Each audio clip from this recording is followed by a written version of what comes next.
أنا مستقوي فيك أنت ورا ظهري يعني.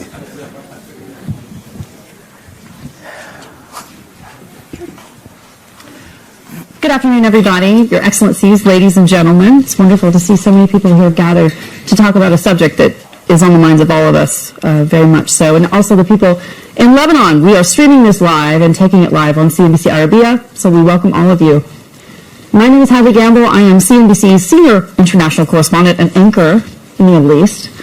I'd like to introduce all of my panelists. The former Foreign Minister of Lebanon, Gebran Bassil, welcome. Sigrid Kaag, Minister from the Netherlands, and also the CEO of Damac Properties, Hussain Sajwani. Welcome, panelists. Before we kick off, I think it's really important to take a step back and think about what we're here to discuss. One of the things that we had previously decided to talk about, of course, were Arab uprisings across the region. However, with the significant amount of interest in the presence of the gentleman sitting beside me, we're going to focus a little bit more tightly on the situation in Lebanon. And I think that we can all agree that this is a situation that has potential for spillover across the entire region and implications for whatever happens from Washington to Moscow and elsewhere. When we think about what happens next in that country, a lot of concern, not just from folks inside Lebanon, but also for international investors. CNBC, obviously, the biggest financial news network in the world, something we watch very, very closely in terms of the numbers. The greatest thing about doing financial news is numbers don't lie. And unfortunately, in Lebanon, the numbers do not add up. Before we get started, I want to take a show of hands. 24 hours ago, a new government in Lebanon was formed. Can I see a show of hands of who in this room believes that this is a government that is actually going to be able to address the challenges as significant as they are in Lebanon today? Who believes that this is going to get it done? There is one hand in this room. Did I miss any? Two, maybe one, maybe two. This is incredible.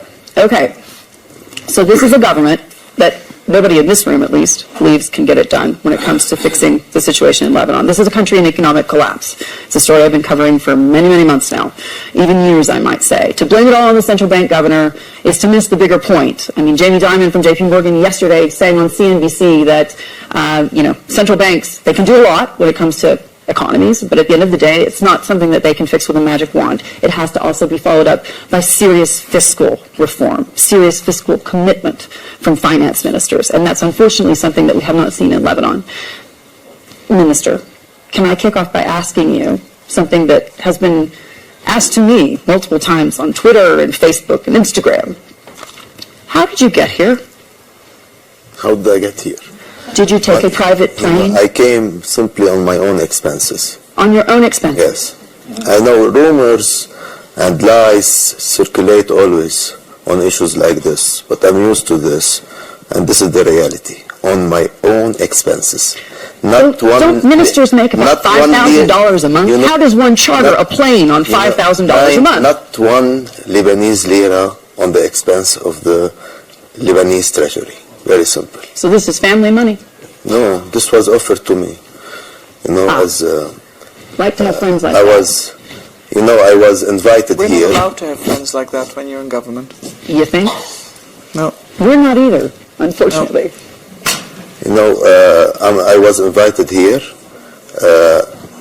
as my position as a foreign minister, and I told them insisting that I will not be a foreign minister, and I insisted on this invitation. You decided with the gentleman here organizing this debate on my presence, and I'm glad to be here. I did all my best, to have a new government in Lebanon and not to miss the opportunity to be here, to always be vocal about my country and about the opportunity but that we have now. Technically, you do not represent your government anymore. You're leading the largest political bloc, but you are not, in fact, a minister. Yeah, exactly. I'm no more a foreign minister. So a lot of people are like, why is he here? No, I can be here, many former foreign ministers are invited here. And on top of my position as the head of the biggest parliamentarian bloc. Also, the president of the republic asked me to represent him, but even without your this, father-in-law. we don't need this. You know, I'm here. And as I told you, I insisted on the organizers because I always assist here, and I insisted on my presence. Walk me through how you see your role in Lebanon today, because essentially what we have here is a country in a state of economic collapse. You have hundreds of thousands of people very unhappy with their lot in life, almost 100 days of protests. And the challenge, frankly, facing Lebanon today is enormous. And so many young people really worried that they're going to have to leave their country. The brain drain in Lebanon, the numbers, we all know the numbers, significant. Is it moral bankruptcy that a government can continue to kick the can down the road again and again, not addressing the fiscal problems of Lebanon, and then decide to form a government that no one in this room and a lot of people in Lebanon don't actually believe will be successful? Is that not a crime against your own country?